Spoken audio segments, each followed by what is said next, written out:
Geography Chapter 3rd, Multi-Purpose River Project and Integrated Water Resource Management is the next topic.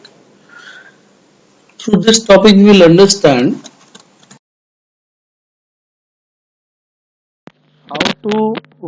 how to the manage the water resources, as we have already covered that there are so many water resources which are right now being overutilized, over uh, uses. So water resources are very important, but water scarcity जो आती है, पानी की कमी जो होती है वो कैसे होती है उसके बारे में अभी तक हमने जाना। लेकिन अब हम जानेंगे कि मल्टीपर्पज़ रिवर प्रोजेक्ट्स को, कई ऐसे प्रोजेक्ट गवर्नमेंट ऑफ इंडिया ने, भारत सरकार ने बनाए हैं जो कहीं ना कहीं वाटर रिसोर्स मैनेजमेंट को, इंटीग्रेटेड मतलब इसमें बहुत सारी चीज़ें मिली हुई हों। जैसे मान लिया इंटीग्रेटेड मैनेजमेंट का मतलब 4, 5, 6, 10 योजनाओं को मिला करके, जिसमें कई चीज़ें मिल करके काम करें, उसको इंटीग्रेटेड बोलते हैं हम। यहाँ पे लिखा, how do we conserve the water, manage the water. Archaeological and historical record show that from ancient times we have been constructing sophisticated hydraulic structure like dams built on stone rivers, reservoir or lakes, embankments, canal or irrigation. Not surprisingly, we have continued this tradition in modern India by building dams in most of the our river basin. कह रहा है कि पुराने time से ही हम लोग जो पुराने रटे रटाए ढर्रे हैं, जिसमें कि हम हाइड्रोलिक स्ट्रक्चर जैसे कि बनाते हैं जो कि पानी को रोकते हैं, और हम उससे रिजर्वायर और उसके थ्रू हम पानी को रोक करके वहाँ के एरिया के जो वाटर लेवल को इंक्रीज करते हैं, जिसके लिए हम डैम्स बनाते हैं, रिजर्वायर बनाते हैं, लेक्स यानी जो झीलें होती हैं उन सबको, एम्बैंकमेंट्स बनाते हैं, कैनल्स बनाते हैं, नहरें बनाते हैं इरिगेशन के लिए। और वो अभी भी कंटिन्यू है, अभी भी चीज़ें हो रही हैं। अब इसमें बात करता है हाइड्रोलिक स्ट्रक्चर की, बात कर रहा है। In ancient India in the 1st century BC, Shri Gaverapura near Allahabad के पास had sophisticated water harvesting system channeling the flood water of the river Ganga. जो फ्लड वाटर था उसको गंगा रिवर में चैनलाइज करने का, जोड़ने के लिए एक बहुत ही अच्छा सिस्टम बनाया गया था बहुत पुराने टाइम पे, श्री कावेरपुरा में, जो कि 1st century BC में निर्माण किया गया था। तो सोचिए आप, उस समय लोग वाटर को कंजर्व और वाटर को मिस यूज ना होने देने के लिए कितने एक तरीके से ओवर एक्टिव थे।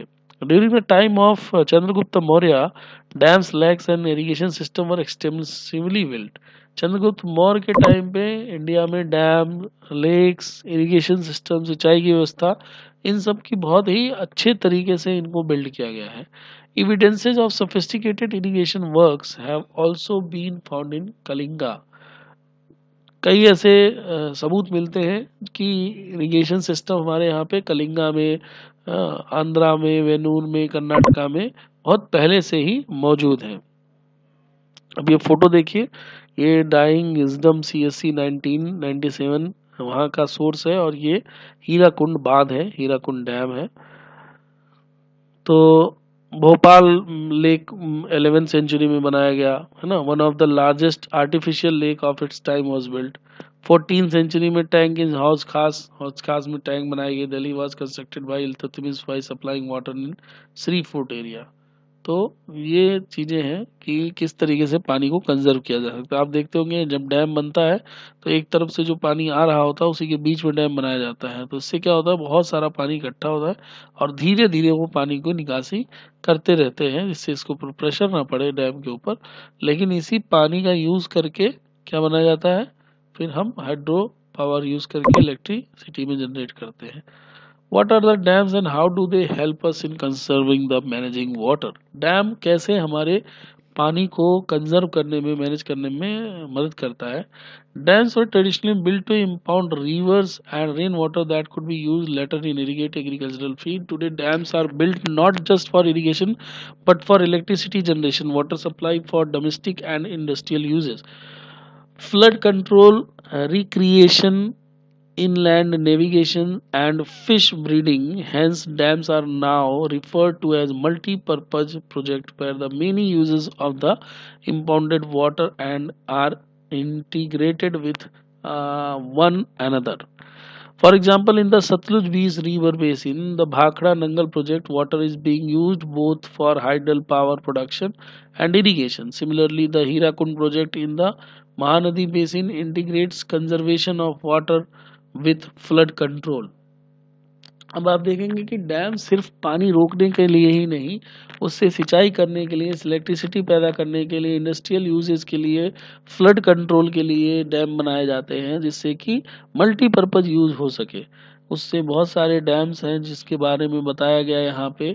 सतलुज बेस रिवर के ऊपर भाखड़ा नंगल प्रोजेक्ट बना हुआ है। ये क्वेश्चन आते हैं कि कौन सा डैम किस नदी के ऊपर बना हो, तो सतलुज नदी के ऊपर क्या बना, Bhakra Nangal project. Water is being both for hydel power production and irrigation.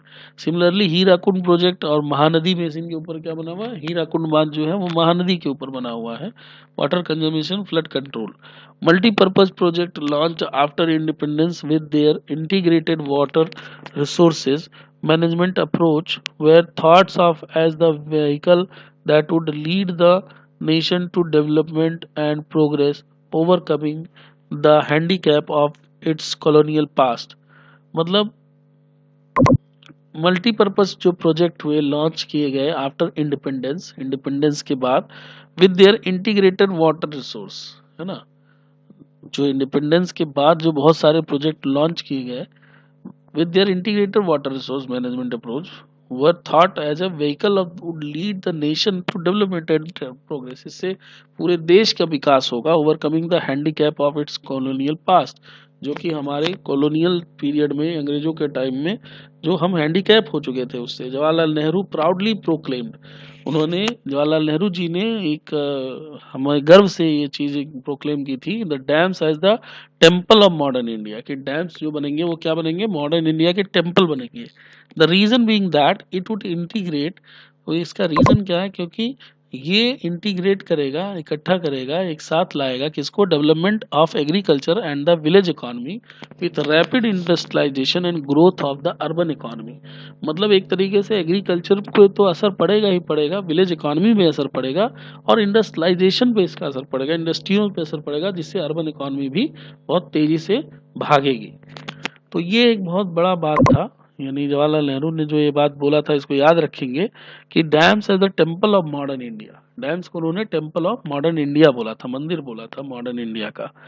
In recent year, multi-purpose project and large dams have came under great security and opposition for a variety of reasons.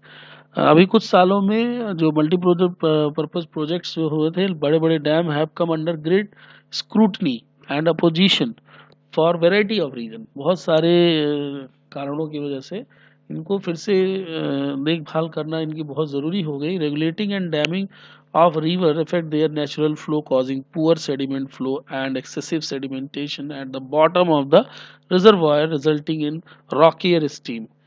अब कहने का मतलब ये है कि जब आप किसी रिवर जिसका natural flow, beds and poorer habitats for the reverse, aquatic life, dams also fragment river, making it difficult for aquatic fauna to migrate, especially for sweeping the reservoir. The created on the food plains also submerge the existing vegetation and soil, leading to its decomposition over a period of time. कह रहा है कि dam की वजह से एक चीज तो है कि सब कुछ सही तो लग रहा है, लेकिन एक चीज गड़बड़ है कि जिस रास्ते से वो आती थी नदी, उस रास्ते को तोड़ देने की वजह से, क्योंकि आप जब डैम बनाते हैं तो कहीं एक प्रॉपर प्लेस देखते हैं कि जहाँ पे ज़्यादा पानी इकट्ठा हो सके, उस मोड़ पे, उस जगह पे, उस कर्व पे आप डैम बनाते हैं। उससे क्या होता है कि वहाँ पानी फिर आगे नहीं जा पाता। अच्छा, आगे नहीं जा पाता तो जो उसका प्रॉपर फ्लो चैनल था नदी का, उसको तो वो फ्लो अडॉप्ट करना ही करना है। कारण ये है क्योंकि वो फ्लो अडॉप्ट नहीं करेगा तो उसी फ्लो में कितने फ्लोरा और फ्यूना है जो उसी नदी के वजह से डेवलप हुए थे, उसी पानी की वजह से डेवलप हुए थे। तो जब आप डैम बना देते हैं तो वो सब भी खत्म हो जाते हैं, एग्जिस्टिंग वेजिटेशन खत्म हो जाती है, सॉइल वहाँ की जो है वो दूसरे तरीके से डिकम्पोज होने लगती है। Multi-purpose project and large dam have also been the cause of many new environmental movements like the Narmada बचाओ आंदोलन एंड द टेहरी डैम आंदोलन एटसेट्रा। इन्हीं की वजह से मल्टीपर्पज जो प्रोजेक्ट बने उसमें नदियों को बचाने के लिए भी बहुत सारे बड़े बड़े आंदोलन हुए, जिसमें नर्मदा बचाओ आंदोलन था, टेहरी डैम आंदोलन था। Resistance to these project has primarily been due to the large scale displacement of local communities. क्योंकि जब आप डैम बनाते हैं तो क्या होता है कि बहुत ढेर सारा पानी इकट्ठा होता है एक जगह पे। अब कोई नदी फ्लो कर रही, बीच में आप उसमें एक जैसे कोई नाली में पानी जा रहा है, बीच में एक बहुत बड़ा सा लकड़ी का उसमें कोई गट्ठरा रख दीजिए जिससे कि पानी रुकने लगे, तो क्या होगा, पानी ओवरफ्लो होगा उसी नाली में।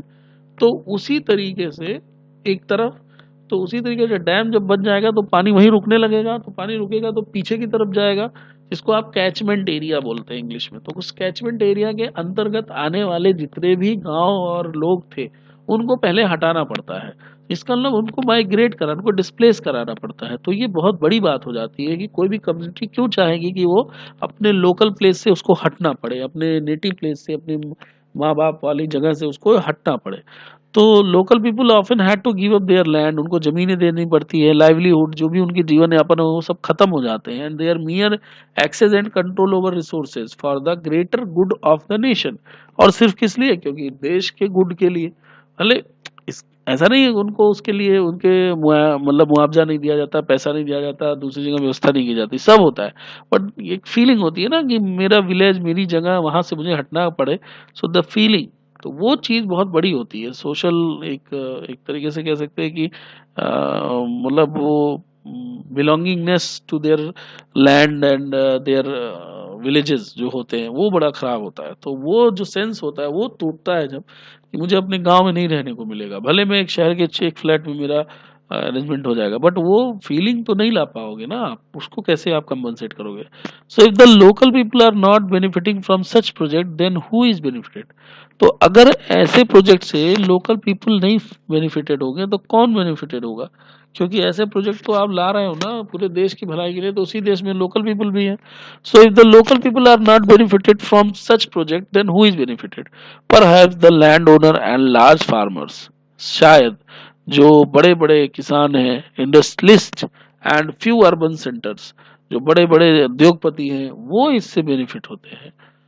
भाई कहीं ना कहीं जो लोग डैम बनेगा तो उनको फायदा तो उनको भी होना चाहिए, जो उस डैम से आसपास लोग रह रहे हैं जिनकी जमीनों में बन रहा है। लेकिन एक्चुअल फायदा उनको नहीं होता, उनको तो डिस्प्लेस किया जाता है। फायदा होता है इंडस्ट्रियलिस्ट को, लार्ज फार्मर्स को। वो वहां से पानी लेते हैं, वो वहां से बिजली लेते हैं, अपनी इंडस्ट्री चलाते हैं। Take the case of the landless in a village, does he really gain from such a project. एक कोई केस लेते हैं, उसे देखते हैं क्या उसको सच में इसका कुछ लाभ मिलता है। नर्मदा बचाओ आंदोलन और save Narmada movement is an NGO organization, is an NGO that mobilized tribal people, farmer, environmentalists, human rights activists, and the Sardar Sarovar Dam being built across the Narmada River in Gujarat। मतलब नर्मदा बचाओ आंदोलन में बहुत सारे लोग हैं, NGOs हैं, social activist हैं, है ना, इन सब लोगों, एनवायरमेंटलिस्ट हैं, इन सब लोगों को एक मंच पे लाती है एक NGO. The Sardar Sarovar dam being built across the Narmada river in Gujarat, Gujarat के ऊपर नर्मदा रिवर पे बनाई जाती है। नाउ एक चीज और क्या देखा जाता है कि it originally focused on the environmental issues related to trees. ये एनवायरमेंटल इश्यूज पे ये फोकस करती हैं, जिसमें ज्यादातर trees that would be submerge under the dam water. अब उस पानी के उसमें कई सारे पेड़ भी चले जाएंगे, इसके ऊपर इनका फोकस रहता है। Recently it has refocus the aim to enable poor citizen, especially the housetees, displaced people to get the full rehabilitation facility from the government। कि भाई ठीक है, आप उनको रिहेबिलिटेट करो, अच्छे से एक दूसरी जगह ले जाओ, उनको पूरी व्यवस्था दो। तो एनजीओ के लोग आगे आते हैं, सरकार का विरोध करते हैं। स्पेशली इसमें मेधा पाटेकर जी आती हैं, एक बहुत बड़ी एनवायरमेंटलिस्ट हैं वो, और सोशल एक्टिविस्ट हैं। तो बहुत सारे लोग आते हैं, और जो गरीब और जो पेड़ होता है, पेड़ में तो जान होती नहीं, पेड़ तो चिल्लाएगा नहीं कि मुझे बचाओ मुझे बचाओ। तो ऐसे लोगों के लिए कुछ लोग होते हैं जो समाज में इन्वायरमेंट के ऊपर, गरीब तबकों के ऊपर जो अपनी बात नहीं रख सकते, इन लोगों के लिए आगे बढ़ के सरकार से लड़ते हैं, काम करते हैं उनके लिए, उनकी डेवलपमेंट के लिए। तो उनके साथ गलत हो रहा था, तो उनके लिए आगे बढ़ना जरूरी था। तो इसके लिए ये नर्मदा बचाओ आंदोलन शुरू हुआ। People felt that their suffering would not be in vain accepted to trauma of displacement, believing in the promise of irrigated field and plentiful harvest. उनको प्रॉमिस किया गया कि भाई आपका जो इरिगेशन होगा वो पूरा पूरा होगा और हार्वेस्ट आप पूरा अच्छे से कर पाएंगे।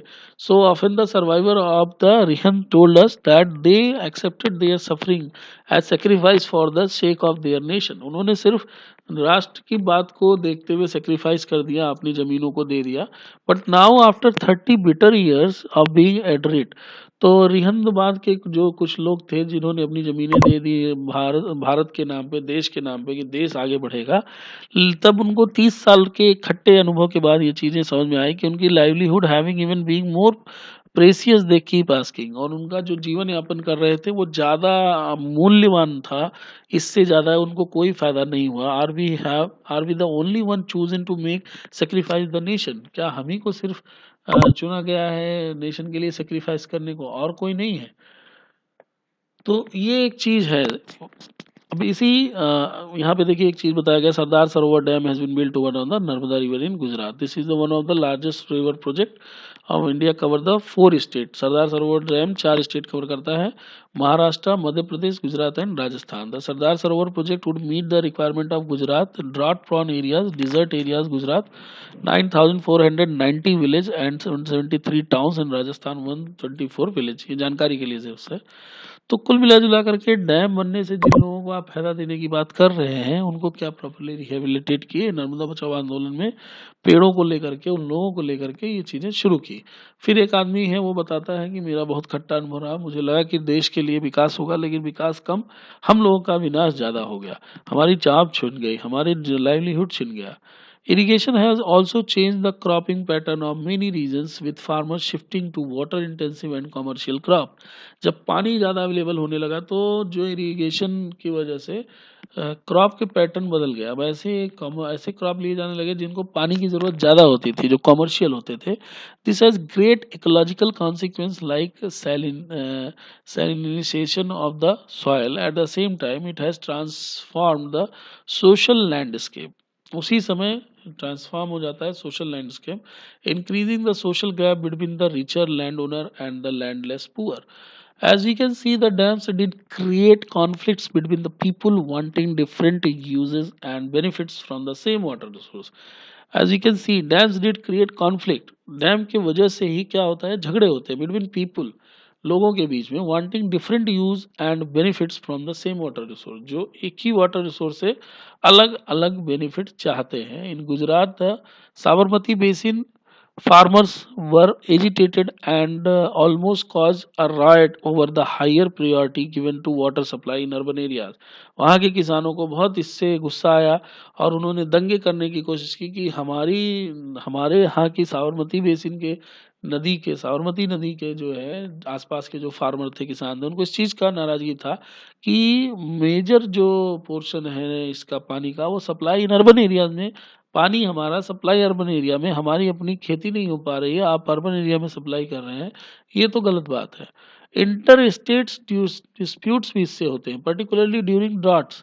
ड्राट के सीजन में इंटर स्टेट्स, मतलब in urban areas, particularly during droughts, inter state water dispute also becoming most common regard to sharing the cost and benefit of the multi-purpose project। जब कॉस्ट शेयरिंग की बात आती है कि भाई अगर उसको बनाने में इतना लगा हुआ तो आप इतना दीजिए, आप इतना दीजिए, आप इतना दीजिए, तब जा करके स्टेट स्टेट के बीच में भी कई बार सलाह नहीं बन पाती है। And then what happen, benefit of the multipurpose project, उनको उसका जो बेनिफिट होता है, उसका जो फायदा होता है ऑफ द मल्टीपर्पज प्रोजेक्ट, उसको लेकर के कई बार प्रदेश प्रदेश में भी आपस में ठन जाती है। So this is your Ganga. ये देखिए गंगा यहाँ पे है, गंगा से ये निकली, ये रिहंद होते हुए ऐसे सरदार सरोवर होते हुए निकल गई। फिर इधर में तीन चार जगह है ना, और इधर में कोटा बैराज है, तो फिर यही गंगा है जो जाके बंगाल की खाड़ी में गिर जाती है। उसके बाद सबसे इम्पोर्टेंट होता है फ्लड। फ्लड के आने से क्या होता है कि फ्लड के आने से क्या होता है, Most of the objections to the project arose due to their failure to achieve the purpose for which they were built. है ना, क्योंकि बहुत सारे ऑब्जेक्शन इसलिए लगे कि वो achieve to their failure to achieve their purpose, कि जिस चीज के लिए, जिस उद्देश्य के लिए वो बनाए गए थे, उस उद्देश्य को वो नहीं पाते हैं। इसकी वजह से मोस्ट ऑफ द जो ऑब्जेक्शंस हैं उसके वजह से लगते हैं। Ironically, the dams that were constructed to control floods have triggered flood due to sedimentation in the reservoir. Reservoir में क्या होता है, जैसे जब भी हम ऐसे आप समझिए कि जब भी डैम्स बनते हैं तो डैम्स के आगे जहाँ पे पानी रुकता है उसको रिजर्वायर बोलते हैं। उस जगह पे जहाँ पे पानी इकट्ठा होता है तो उसमें सेडिमेंटेशन होता है। सेडिमेंटेशन मतलब नीचे में एक तरीके से नीचे में बालू पत्थर मिट्टी इकट्ठा होती है। उसकी वजह से जब पानी रुकता है तो पानी फिर ओवरफ्लो होता है और फिर ऊपर उठ करके वो फ्लड का रूप ले लेता है। So moreover, the big dams have mostly been unsuccessful in controlling flood at the time of excessive rainfall. तो जब रेनफॉल होती है तो एक तो रेनफॉल का पानी, इसका पानी, और जब ऊपर आने लगता है तो या तो डैम को ओपन करना पड़ता है कि अब ये पूरा फुल फेज में निकले, अदरवाइज जब तक कोशिश होती है कि पानी को खोलना ना पड़े जिससे कि वहीं पे रह जाए, लेकिन ऐसे करने से फ्लड आता है। You may have seen the read how the release of water from dam during heavy rains aggravated the flood. और जैसे ही डैम के पानी को रिलीज किया जाता है, किस तरीके से आपने सुना होगा कई बार कि बाढ़ आ गई अचानक से। क्यों? क्योंकि उस रास्ते में पानी अचानक से बहुत सारी पानी ज़्यादा छोड़ दिया जाता है, चूंकि पहले वो सूखा रहता है तो लोग उस हिसाब से उसको ट्रीट करते हैं, बट वो that will be like a flood situation in Maharashtra and Gujarat in 2006. The flood have not only devastated life and property but also caused extensive soil erosion. अभी अभी रिसेंटली आपने एक वीडियो क्लिप देखा होगा हिमाचल का, जो एक प्रोजेक्ट बन रहा था एनटीपीसी का। ऊपर से बहुत तेजी से पानी आता है और पूरे प्रोजेक्ट, पूरे वो जो डैम वगैरह बिल्ट हो रहा था सबको उड़ा के लेके चला जाता है। सो ये होता है, ये अक्सर होता है, जिससे कि प्रॉपर्टी का लॉस होता है, लोगों का लॉस होता है। Sedimentation also meant that the flood plains were deprived of silt, a natural fertilizer, further adding on to the problem of land degradation. Silt जो इकट्ठा होता है वैसे तो एक तरीके से ये बहुत बढ़िया खाद होती है, but this makes a problem of land degradation. Land इससे क्षरण होते हैं, जमीन की नुकसान होता है। It was also observed that the multipurpose project induce earthquake cause water borne disease and paste and pollution resulting from excessive use of water. जब हम एक्सेसिव यूज ऑफ वाटर करते हैं तो जो मल्टीपर्पज प्रोजेक्ट होते हैं उससे हमें अर्थक्वेक के भी चांस होते हैं, क्योंकि इसको बनाने के लिए आप बहुत ही नीचे से ब्लास्टिंग होती है, बहुत सारी चीजें होती हैं। कॉज्ड वाटर बॉर्न डिजीज, और जब पानी जब इकट्ठा होता है रिजर्वायर में तो जब पानी बहुत देर तक इकट्ठा रहेगा तो वाटर बॉर्न डिजीजेज होने के चांसेस होते हैं। Paste and pollution resulting from excessive use of water, और हम एक्सेसिव यूज ऑफ वाटर करते हैं तो पेस्ट और जो है पोल्यूशन भी इससे होने के चांस होते हैं, क्योंकि ये ऐसी जगह पे इसका इस्तेमाल किया जाता है। तो ये हमारा जो हुआ, ये बेसिकली इसमें ये बताया गया कि फ्लड आने के पहले डैम से कैसे फ्लड आ सकता है। तो आपको मैं ऐसे समझा दूं कि आप यहाँ पे डैम देख रहे हैं ना, ये डैम है और एक ये रिजर्वायर कहलाएगा। ये जो पानी आपको दिख रहा है this will be reservoir, this all will be reservoir. और यहाँ से जो पानी छोड़ते हैं हम, जब हमको लगता है कि अब पानी रुकेगा नहीं, अभी छोड़ देना उचित है, तो हम एक डैम में एक जगह होती है जहाँ फाटक लगे होते हैं।